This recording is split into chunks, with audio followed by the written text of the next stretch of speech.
G'day and welcome to a special one-on-one Wednesday chat with Leighton Howl, one of the owners of Ceolwulf from the weekend. Before we jump into our conversation, I want to plug a couple of events that we've got coming up. We've got a very, very busy spring inbound. First of all, we've got the Melbourne Cup day.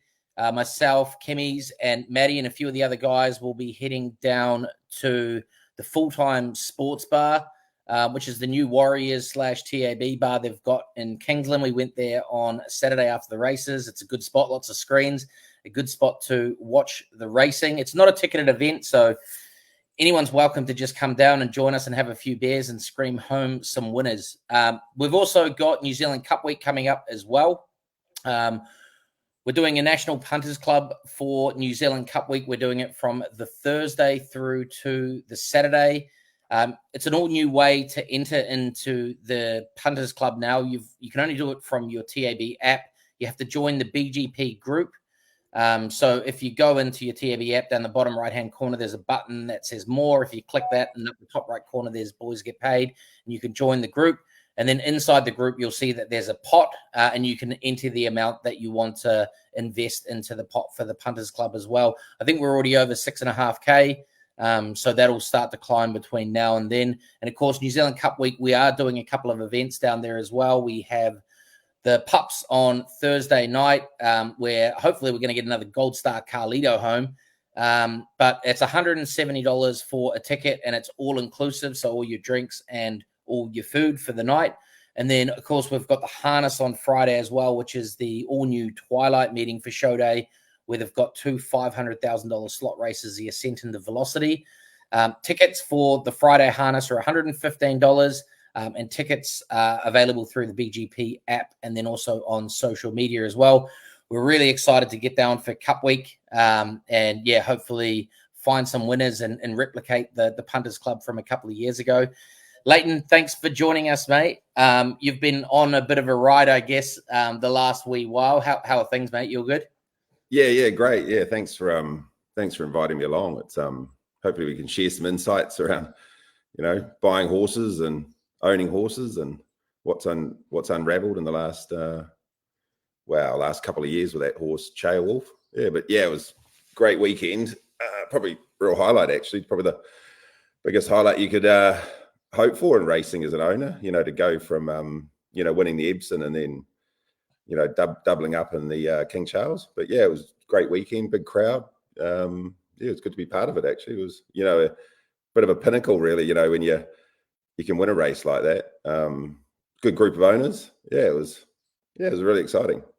Yeah, what a thrill, mate. We'll get to Ceolwulf in a bit. I'm quite keen to maybe sort of start at the start for you. So you grew up, I guess, in the heart of racing in the north, in the Waikato and in Matamata or around that area. Why don't you give us a bit of a background on yourself?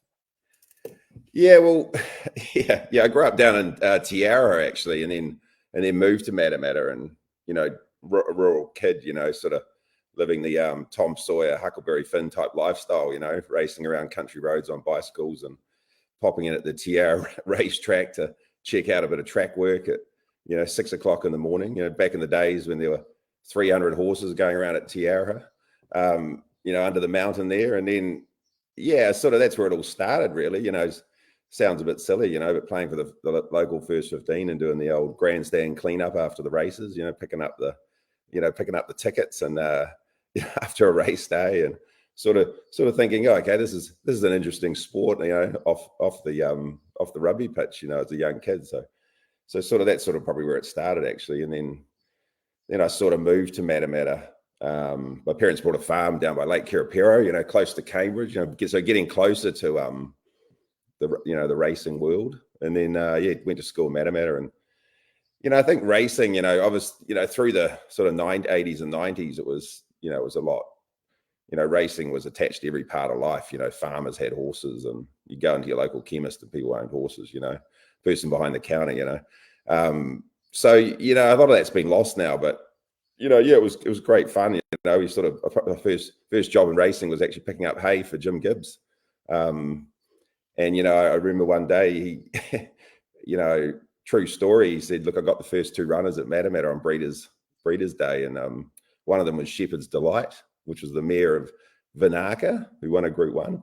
He said both of them were going to win, and, you just picked up his hay on the Friday night and you sort of think, geez, you don't look a gift horse in the mouth. So, and 10 guys in a hay gang, and, suddenly you're, you're $1,200 better off at, 1:30 on a Saturday afternoon, and the first 2 at Matamata. But so that, it started back then, and then sort of worked a bit, with all the friends at school were in horses, the parents were trainers.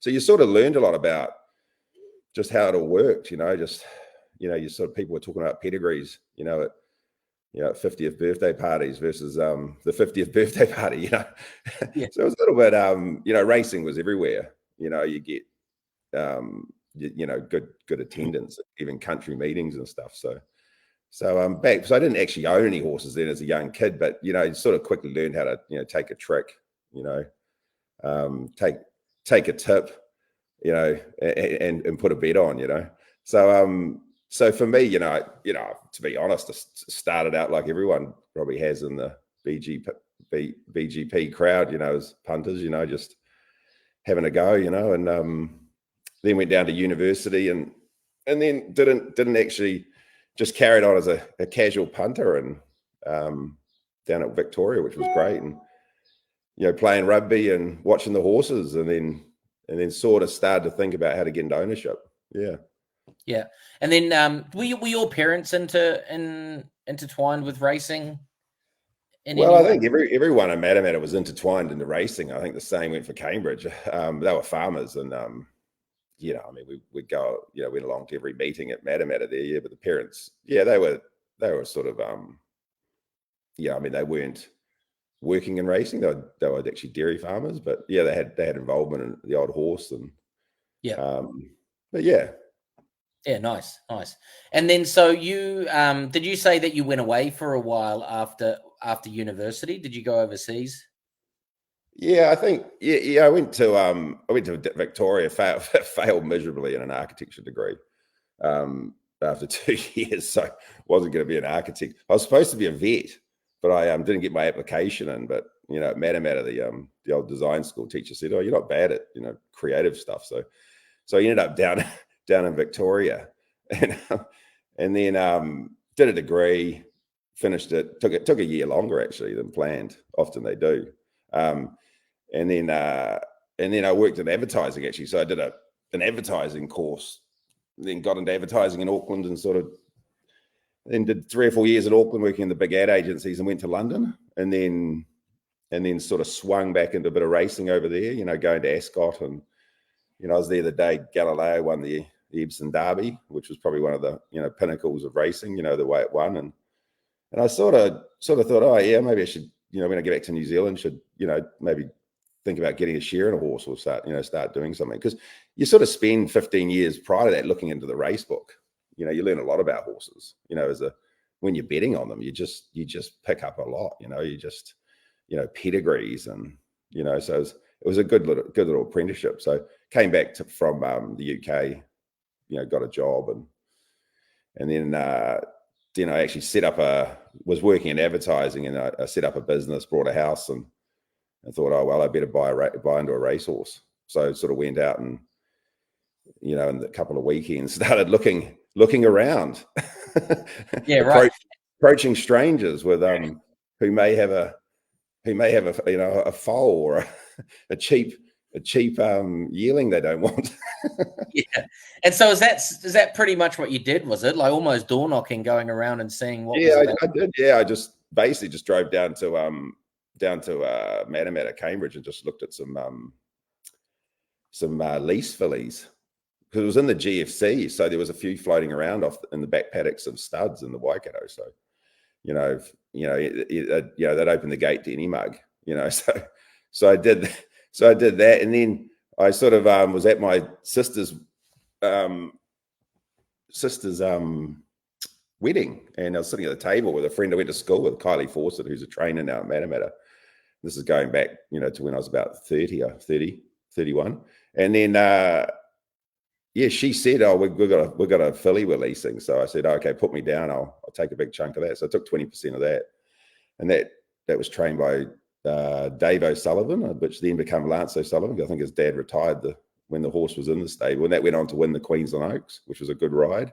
Ran third in the Derby, the Queensland Derby, and then that horse got transferred to Joe Pride, and then that's where I met Joe at the Queensland track, and amongst the Brisbane Broncos after party, because he was a bit of a league fan. And then so that was about 18 years ago. So yeah, so pretty impressed with Joe at the time, and that's where that relationship started actually. And then Right. all go from there. Yeah, I was going to ask you how the introduction came to Joe Pride. So that came quite a while ago, and that's sort of where it stemmed, Dave. With Miss Keepsake, was it?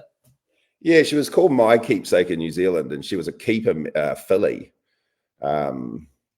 which was out of a cast-off mare actually of Patrick Hogan's from Cambridge stud called Gisillo.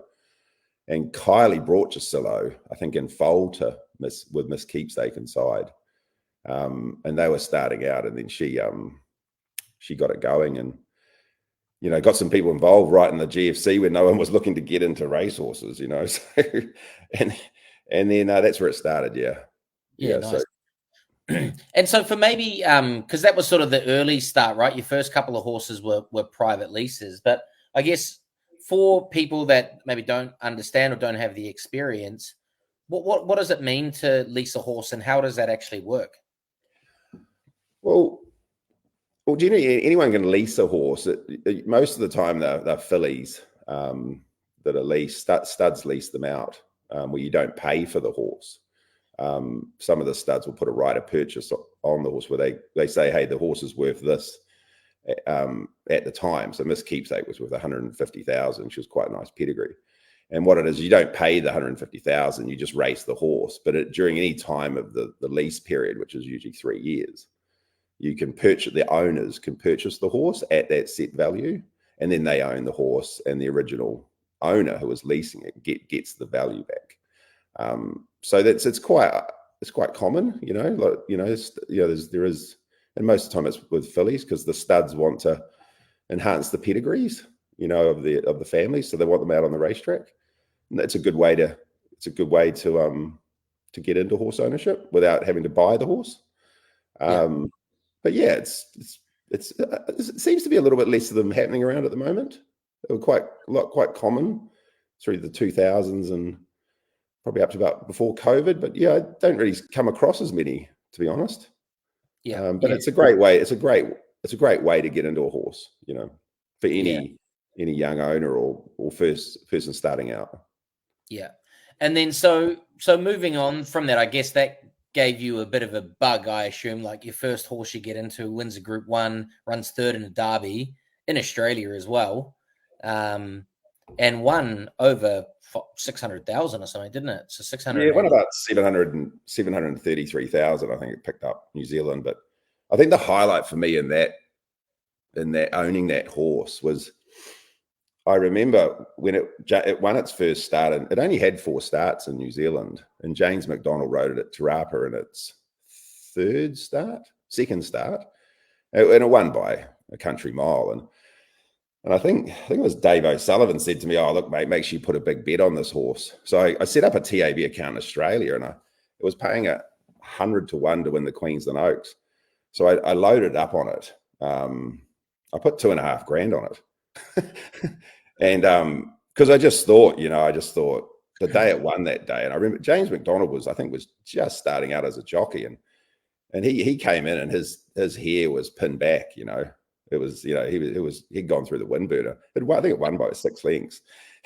And I thought, well, sometimes you just see these things and you go, just maybe this horse is really fast. So I actually got on it in Australia, and I was sitting there on a Sunday afternoon, and the guy from the TAB in Australia said, this is because back then you could put big bets on futures markets. It's a bit harder now, and sometimes you had to get friends to sort of chip in a bit with their accounts. But I got a call from the guy in Australia, and he just said, "What do you know about this horse? We don't know, And it turned up at the Gold Coast, it won 2 in a row, went straight into the Queensland Oaks as the last horse in the race.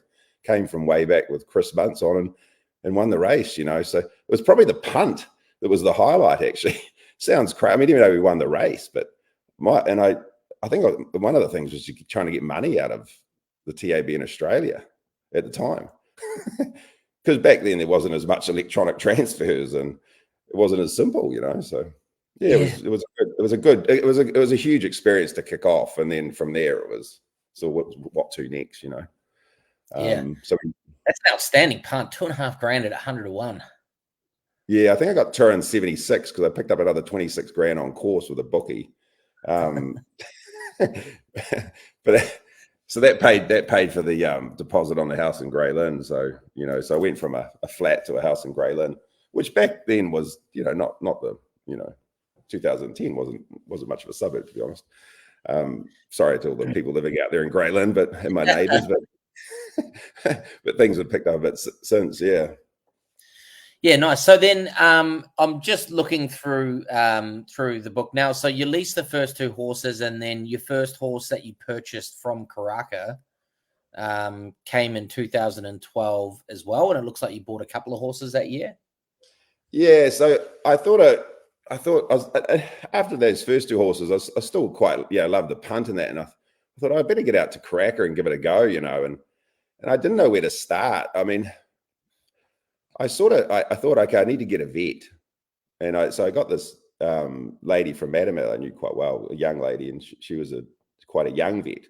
And I was sort of going around with her looking at horses. And then I sort of realized, I started saying, oh, what do you think of this horse? And what about this pedigree? And I sort of started to realize, I thought, God, I know more than the vet. And vets don't often know a lot. Not a lot of vets know a lot about horses, but they don't know. Sometimes they're not the best, you know, judge of picking horses. So I sort of thought I need to get an older vet. So I found one of the oldest vets on the complex, which has now become a very good friend of mine, Murray Gilmore. So we went around and brought. He wasn't involved in the first horse I brought. It wasn't a very fast horse, actually. Roger James trained. It was called Sugar Plum Fairy, which my kids named. Horrific name, by the way.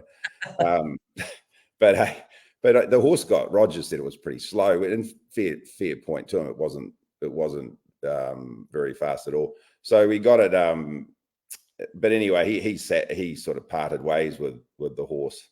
So I took it to another trainer friend of mine, Denise, a guy, and we got a win with it at Matamata because I had my old man in it. And if I couldn't get a win out of it, I'd never hear the end of it. So it won one race, but that was not a very good start, but it was a good learning experience. And then I went back the following year and brought another horse, Tomorrowland, off Waikato Stud, off Mark Chittick. He had a $30,000 reserve on it. I think I put in a bid at $8,000. I think he thought sorry for me, so he gave it to me, and that ended up being Tomorrowland, which won a lot of races. It actually broke the track record at Matamata, which was a 30-year standing track record. So it was a sprinter, and it ran in the railway. It didn't win a Group 1, but it won a couple of Group 2s and a couple of stakes races. So that was the 4th horse. So it sort of started to, you know, iron my approach out a little bit. And then just sort of started buying a couple every year, you know, for the last 12 years. You know, when you go to the sales, it's quite hard. You sort of, my approach was, you know, you sort of know a lot of people growing up in Matamata and Cambridge, but you sort of, everyone, you know, you don't know much, even though you know a little bit. And you sort of don't want to turn up and say too much or have too big an opinion, you know, because everyone has an opinion at the sales. So you sort of so I sort of just snuck around and looked at horses and just did my own thing. So since then, having a good vet was a good thing. I think Murray Gilmore's been a great asset, and he's been involved right up to recently, you know, buying Ceolwulf. Last year we bought Lupo Solitario, or 2 years ago we bought Lupo Solitario, which was a nice 3-year-old, which has since gone up to Hong Kong. So we've had a lot of good. Luck has nothing to do with it, but you know, we've had a good run, you know. But it's a good experience, you know. If anyone wanting to get into owning a horse, you know, it is hard to bridge that gap between going from knowing a lot about racing and being a great punter and actually then stepping into ownership. I think syndication's a bit I mean, I think there's only 3 or 4 probably there's only 3 or 4 good syndicators, and I mean, commercial syndicators. Obviously, Te Akau being the biggest, but it's not, but it's hard, just to turn up and parade horses and not get kicked in the shins or bitten by a colt or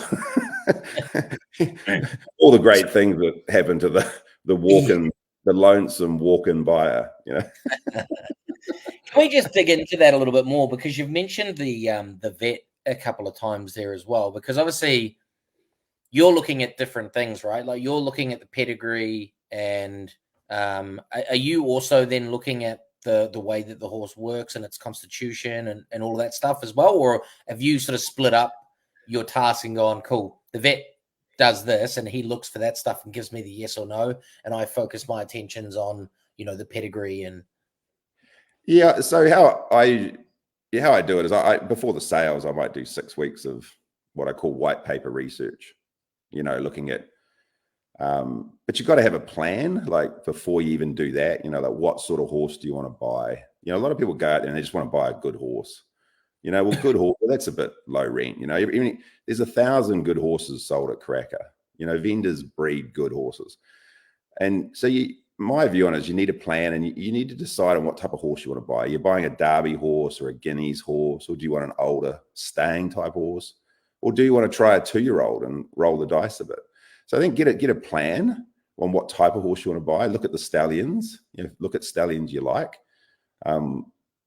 Which any good punter out there will know every stallion out there because they've probably betted on them. And they'll probably know every dam because they've probably betted on them. So look at that side of it. And then once you've got your plan, and you know what you want to do the research before you go out to the sale, and then when you start parading them, I mean, you do need a good vet, someone you can trust, who's with you. And when you start parading them, most of the horses parade well, they look good, and people have different things they look for. But when you're only buying a couple of horses a year, which is sort of what I've been doing for the last 15 years, it is a lot easier to look for the most unique type of special type of horse. If you are Te Akau, you're buying for a lot of owners, so you're buying 40 or 50 horses. So it's you're generally buying to a lot of owners, so it's harder for all of them to be good, but when you're only buying a couple, you can pick out Lupo Solitarios, Tomorrowlands,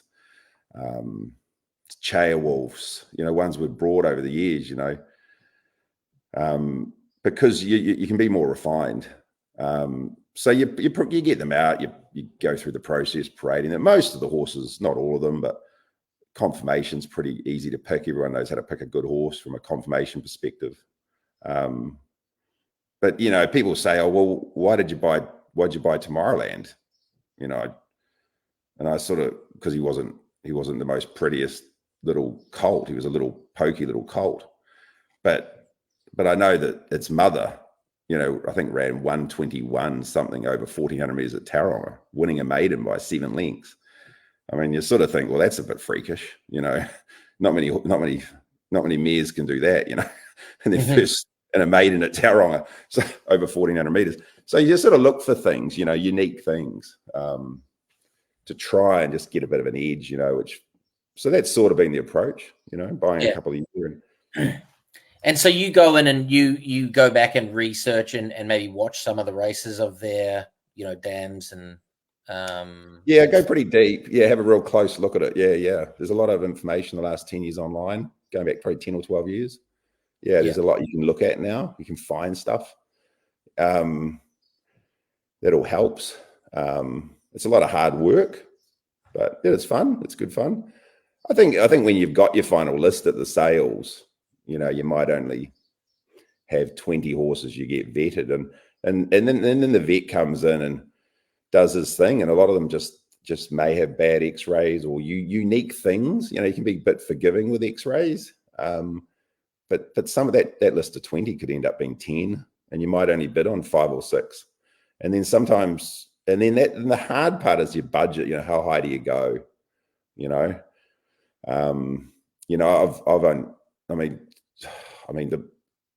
Ceolwulf was 170,000, which which wasn't expensive. He was probably a $400,000 horse, but he had a few X-ray niggles. But he was probably the most expensive horse that I purchased in the ring with Joe. But before that, I think the next most expensive one was, I think Lupo Solitario was 82,500. I think Max Schnell was 80,000. He won about $500,000 with Joe in Sydney. I mean, yeah, some of them get pretty cheap, you know. So you might have your list, but then it turns into how you're going to bid and how you're going to obtain the horse and how much do you go to, you know. Yeah, well, that was actually one of the things that I noticed from all of your books all of your horses, is I think I only seen one that was from book 1. And the rest of them were from book 2 and book 3 at Karaka as well. I don't know if it's maybe book two is a great sale, you know. Like, if you know, there's a big thing about buying horses. It's a bit of a myth, right? There's three parts to horse ownership. One, the first third is buying the horse. The second third is managing it up to the age of a 3-year-old. And the third part is the trainer and the management. And what you're trying to do is you're trying to get all three parts working. You could have the most expensive horse and at the sales and get the first third wrong and badly manage it, and it's all over, you know? So if you can get those three parts right, so get to the sales with a good vet, back yourself. Part 2, get involved in the management. There's no use sending it down to Uncle Johnny's farm out the back of Mangataltree and this, you know, your $50,000 colt sitting in a paddock with a couple of chickens, you know, and some left behind tractor parts in the corner of the paddock, you know. It's going to go bad, you know. Yeah. And it happens. People do silly things with horses, you know, because and then if you get that second management part right, which is the breaking in is such a key part of it as well. And then if you get to the third part, you're cooking with gas, you know, and that's where the trainer, as part of that, is able to do their job, you know, and it doesn't matter if that horse is an $8,000 horse out of book 2 or an $80,000 book 1, you know, they're all the same. It's just the management as much as the selection. Yeah. Yeah. Interesting. So, Lupo, let's go to Lupo Solitario, because that's obviously was a very good horse. How's that going? Is it raced again up in Hong Kong yet, or what's? So he's up there. He's had a couple of trials. I think he's kicking out for about 540 kilos. So he's quite a big horse. Not big. He's just pretty heavy. So they're trying to get the sausages off him. But he's had a couple of trials. I think he's going to race in about 4 or 5 weeks.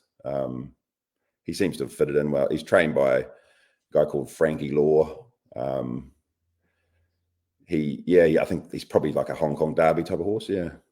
Yeah. But yeah, he's well. Yeah, he's good. He's in good hands up there. Yeah, nice. So you bought that the same. So I mean, you bought 2 pretty good horses in the same year with Lupo Solitario and Ceolwulf. Yeah, well, Lupo was book 2 from Rich Hill. I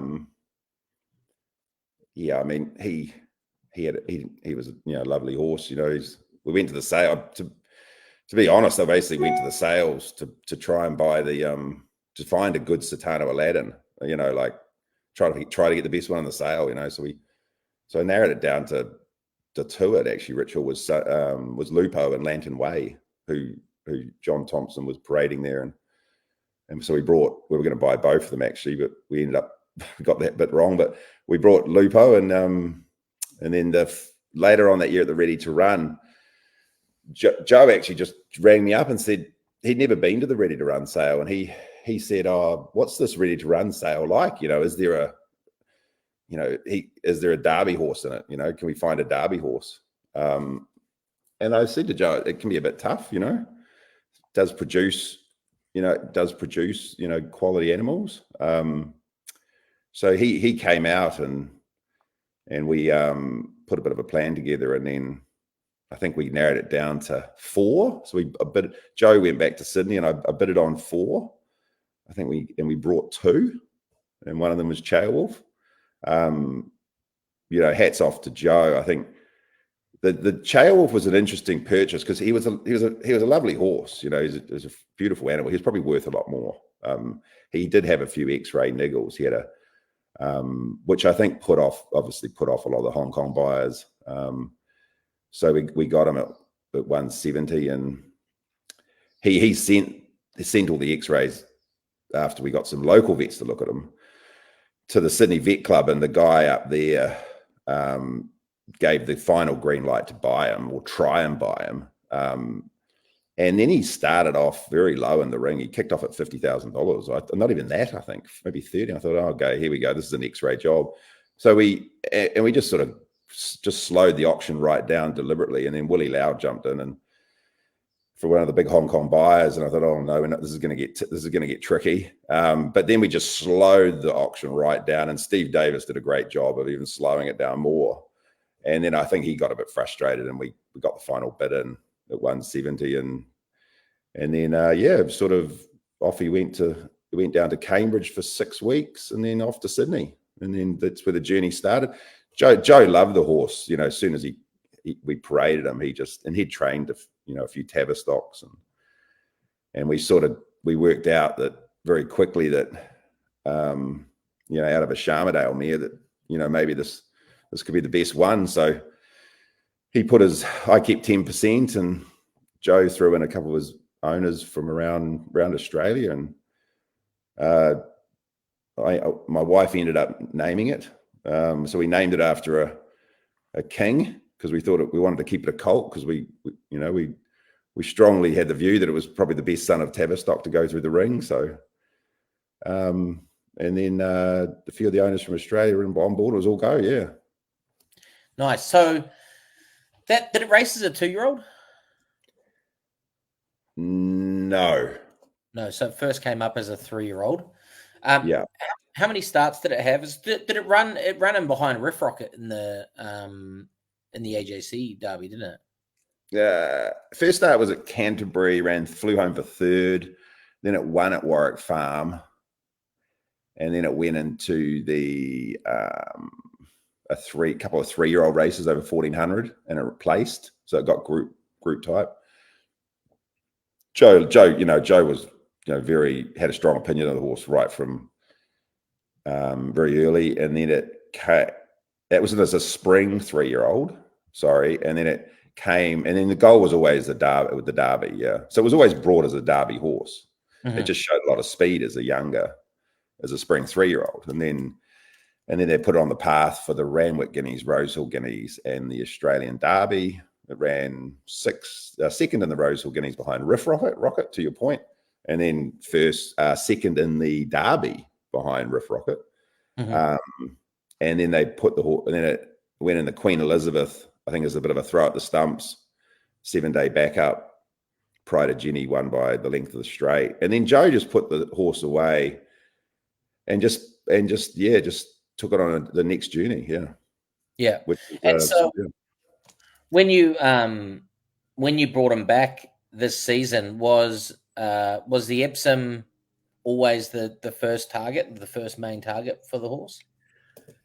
Yeah. See, I don't think there was no set plan. All Joe knew is he had a fast horse, so mm-hmm. They kicked him and a tough horse. So they kicked him off in an open handicap. He ran 6th in his first fresh up start, but got caught in the barriers with the handler. So he probably behind Tom Kitten. Mm-hmm. And then he ran. Then he won at Rose Hill over 1,500 meters with James McDonald on board, and James had a very high opinion of the horse that day. And then he went to the Epsom. Then he went to the Kingston Town Stakes up to 2,000 meters, and then ran second. Flew home from sort of mid pack, just missed, and then he went to the Epsom and flew home, and then he flew home in the King Charles. So to your point, the Epsom was always sort of sitting there along with the Golden Eagle. There was a lot of paths. You can take a horse like that. Mm-hmm. Your sort of 1,400 meter to 1,800 meter type horse. Mm-hmm. So there was nothing really set, to be honest. It all came together pretty quick, Yeah. So where to from now? what's next for him? Is he going to have a little bit of a break, or is he got a couple more? Yeah, so we got the update yesterday from Joe. There's a lovely video of him. He looks amazing. He's, as Joe said, put out a good horse. A horse feeling good, they come back feeling great. So they don't want to go to the Cox Plate. I mean, all that's been squashed. So he's out of the markets for the Cox Plate, the Golden Eagle. People might have noticed that, with the futures. So apologise if they put any future bets on there to any of the BGP crew, but he's gonna go, Apollo Stakes in the autumn, maybe the Australian Cup, as a trip to Melbourne, but the big target will be the Queen Elizabeth. So for all the punters out there, whatever you do, future bet him for the Queen Elizabeth. He is going to be in that race. He will not lose that race. Horses just don't run home like he does. Just get in the queue, put your milk money on it. I think he's in Australia. I don't know what he's paying, but just get on him. He's just not going to this horse will not let punters down. And that was the interesting thing on Saturday, actually, was, when we got about an hour out from the King Charles, and the money started coming on track, and everyone was saying on track, everyone's getting on Ceolwulf, and he came into almost 5s and 480s with bookies. Like he was heavily backed.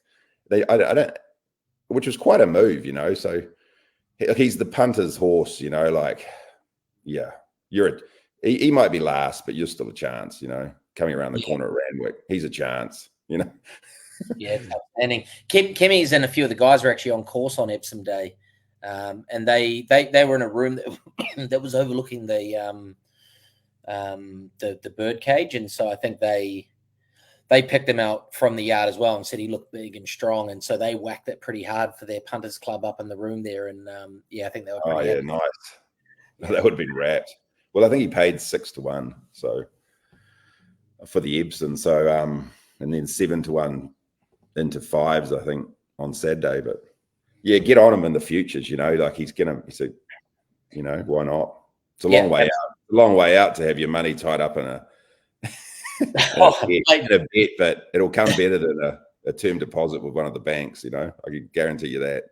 Yeah, let me tell you, me and Kimmy's in particular. It might be just us because I know me and him because we talk quite often. But we've been roll bowled and arseholed from all our futures this year. But it won't stop us from going again. That's for sure. Yeah, love it. Yeah, no, it's a good approach. Yeah, awesome. Hey, maybe we'll jump into a bit of punting chat before I let you go and do your day job. But so. Was it last year's punter of the year you were involved with, or the year before? Yeah. I'd never been involved in that. Yeah, I'd sort of won that last year. But funny, actually, David from Entane, who you might have met, rang me and said, "Oh, you should go in this. You'll probably win it." And I sort of thought, "Oh, okay, what is it?" And he goes, "Oh, it's the punter of the year in Hawke's Bay." So I thought, "Oh, okay, I'll give it a go." So we went down there with probably that about 250 people entered this thing. But yeah, gave it a shot, actually. You start with $1,500 and it's a bit of a shootout. I think they had 250 people entered last year. I sort of started a bit slow. You have to spend $150 a race across the 10 races at Hawke's Bay. Started a bit slow. Cannon Hill got me a little bit in the kitty, and that was a tough win down the straight. But he got there with Opie on board, and then I sort of dabbled along, and then it was a hard meeting to bet at, it was the way the form was lining up. But in the last 2 races, there were 2 standouts. One of them was Express Yourself, which was trained by Nicky Hurdle, which ran 108.84 at Awapuni over 1,200 meters. I think it was what it ran. That's super fast at Awapuni. So that I thought, well, let's get on that 6-1. So I did an all up because you could only bet on the tote, so you couldn't do fixed odds. So I all upped everything on Express Yourself into Chichilian in the last, which was a week. That thing was way over the odds for Tony Pike. And that collected, I think, 21,750. So won the punter of the year.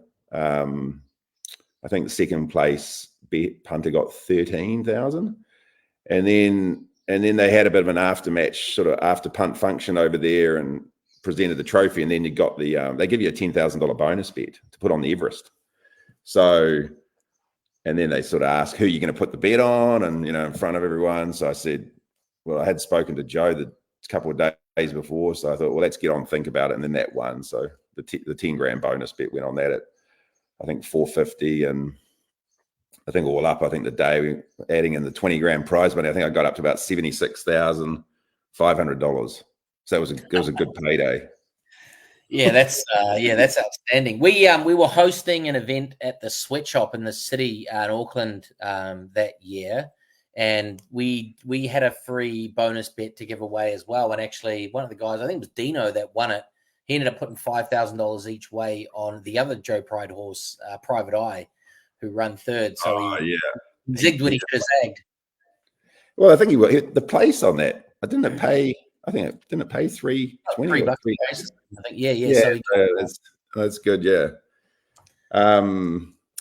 Yeah. So that was the punter of the year comp. Yeah, a bit of fun. Like it was a bit of a shame this year with the track, but I mean, they tried to pull it together. But yeah, I think it's a good thing. I think it's been going for 30 years. I think that'll get bigger. I think the TAB Entain's getting a bit behind that. So I think it'll be a good thing. It's a good fun comp. Good fun comp. Like what was great was that after they'd done the little announcement there, congratulations, Mr. Howe, you've won and blah blah blah. They said, oh, who are you going to bet on? And then I said, think about it on stage. And I just said, look, I'd spoken to Joe. He just said, get on it and it's going to win. And everyone in the room got on it. So everyone in the room then jumped on think about it. So it was quite good, So everyone left there with their full feed, Yeah. Oh, mate, that's outstanding. We actually quite nice. Yeah, we just done our own sort of similar thing on the weekend, King of the Punt, where it's basically the same thing, but we wanted to try and make it more accessible to everyone. So you only started with $100 balance rather than $1,500.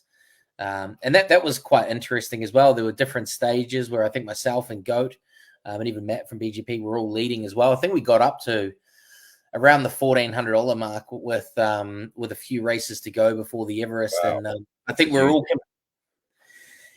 all being quite competitive and all wanted to go pretty hard on the Everest, and all of us actually ended up getting pipped off by someone else who backed Bella Nipotina to win the Everest, and we all lost our bets, which was it was quite funny. We're all on different horses in the Everest. Yeah, all off different horses. Well, it was it was 1.5 lengths between first and seventh, so just goes to show how great the race is and how close those horses are and the quality of them. But I think, to your point, with punting is, I mean, I think the big thing with punting is sometimes just the art of punting. I think is just punt a bit less, but just punt a bit more strategically. Like I always say, there's nothing wrong. If you want to put $100 a place on something paying $1.80, it's still 80%. It's still $80 return. Like there's nothing wrong with that. I think some people bet a bit, too wide and too crazy. But play. I always say to people, be the bookie, play the bookie on the bookie. Sometimes there's nothing wrong with $1.60 in a league game. Head to head. Sometimes you get live bets. They're up by 18 points and they're offering, like they're offering $1.80 and they're up by 18 points. I mean, the funniest bet, the best bet in sports. I know we focus more on racing here, but one of the was the Penrith Panthers. Was live $1.80 live after Melbourne scored a try in the final. They're up. Melbourne's up 6-0, and the TAB offer $1.80 live head to head. I mean, that's gold, Mm-hmm. Yeah. That was it was a very interesting game that day. But Penrith did look in control. They never looked like frazzled and falling apart. Man. They were fully in control, even though they were down by 6. Yeah. All right, mate. Well, thanks very much for your time. Maybe before you go, we've got New Zealand Cup week coming up, Melbourne Cup Carnival.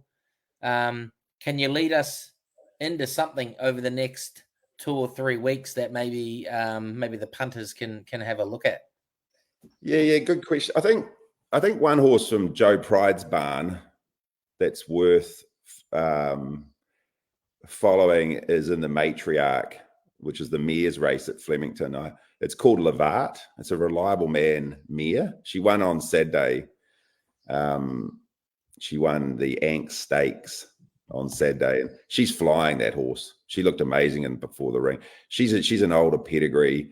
She's just coming into it, and I just think she's a great one to follow. What else has he got going around? I mean, the Matriarch is that on Melbourne Cup Day? I think it's Derby Day, maybe. Oh, okay. It's not the new Empire Rose, is it? Yeah, that's it. Yeah. Right, I think okay. it might have changed its name again. Okay. Maybe but I think that horse from his yard. I think the Derby's pretty hard. The VRC Derby's a very hard race to pick. Usually the favorite, the top three get up there. And the odds leads that race. Trying to think what else is floating around. I've got a horse in on Saturday that start of a new journey for 10 owners. It's in on Saturday called Interplanetary, which is racing at Ellerslie in a 1,500 meter 3-year-old maiden in its second start. We're expecting that to go well. Maybe a nice place bet, but it's got ability. Fingers crossed. Probably Levart in the old Empire Rose, as you call it. Yep, cool. Oh, and the other one I quite like. I think Broadsiding in the Cox Plate.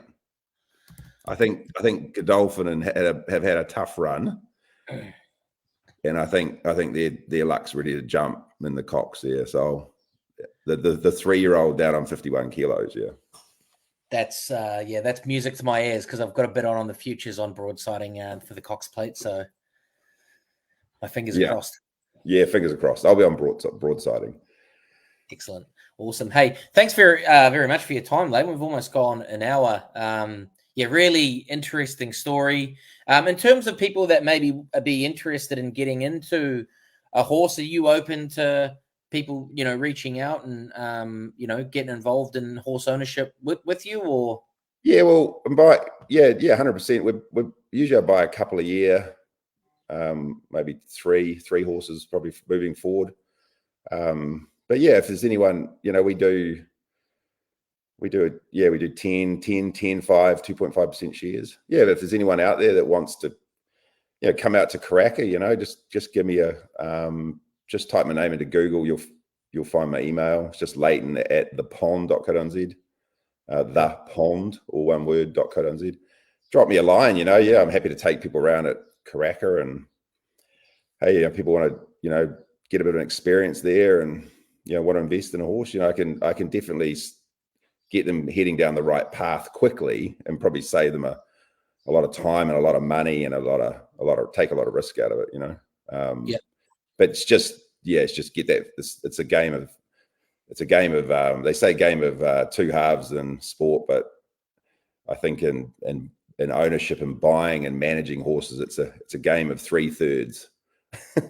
Buying it, managing it, and then racing. Yeah. So, but 100%, get them to reach out. Yeah. Drop me an email or a text and yeah. Yep. Awesome, mate. Myself and Kimmy's will be down at the sales this year as well. So we might hit you up and come over, walk around with you, and who knows, maybe BGP can get into another one. Yeah, that'd be amazing. Yeah. I mean, like all the people out there are very, very friendly, and that it just can be a bit chaotic, the sales, with, but yeah, if you can sort of battle through that and, sort of see the other side of a few beers and free food and just try and just work out a plan, there is plenty of, there's plenty of great horses there, Yeah. New Zealand bred, great place to start. World's your oyster. Find and the reality is that, if the goal is just to get a horse that's progressive and it might not show too much as a 3-year-old, but its grand final might be at age 4 or 5. And especially Australian racing is set up for more of the, the older types, the more mature horses up to rating 90, the way the racing system's set up. And you can be racing for 160k, but we're probably going to have a couple go to Joe Pride this year, and he's got me. He said he's got 3 boxes for me, so yeah, he's hard to get into, but yeah, if anyone's interested, drop me a line. Awesome, cool. Thanks, Leighton. Appreciate your time, mate, and have a good day. Okay, cheers. Talk to you soon.